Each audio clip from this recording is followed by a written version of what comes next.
Bano be bamu ku basomesa b'amasomero ga Ssaabasajja aga siniya okuwa Lubiri High School erisangibwa mu Lubiri ne Lubiri High School erisangibwa e Buloba nga bakwasa Minisita w'ebyenjigiriza Mengo Twaha Kaawaase ebyavudde mu bigezo bya siniya ey'omukaaga omwaka oguwedde. Obubonero kuva ku 15 kuva ku 2 baweeredde ddala 33 era nga bwe butundutundu 23 ku 100.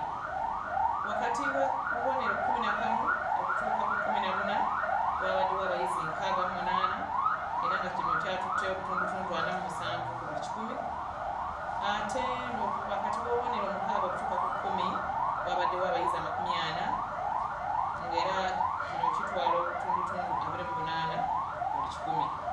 Minisita Twaha Kaawaase wano ategeereza abasomesa okuyambako ku baana abaatula siniya ey'omukaaga okubalambika obulungi ku masomo ge balina okukola baleme kwemalira mu zi yunivasite. Abaana bano babasalawo wano kiki kye bagenda okusoma.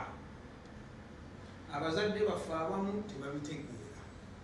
Siba bitegeera wabula ekyo ekigambo ky'Oluganda bintu biri waggulu waabwe omwana omulungamya obulungi. So abasomesa mubayambeko.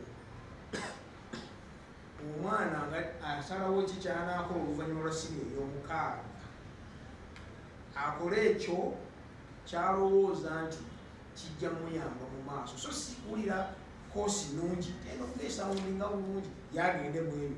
Minisita asanyukidde nnyo enkola y'abayizi abaatula ebigezo omwaka oguwedde naddala mu masomero ga Beene bw'atyo n'akuutira abasomesa okwongera okukola ennyo kubanga amaanyi gaabwe balina galagira mu kuyita kw'abaana.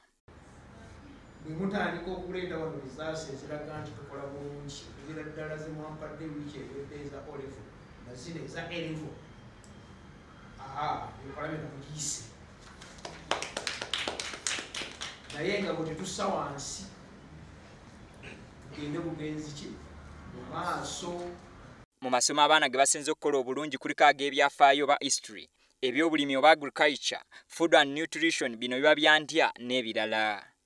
Abakali Serunyigo, WBS TV, Bulange Mengo.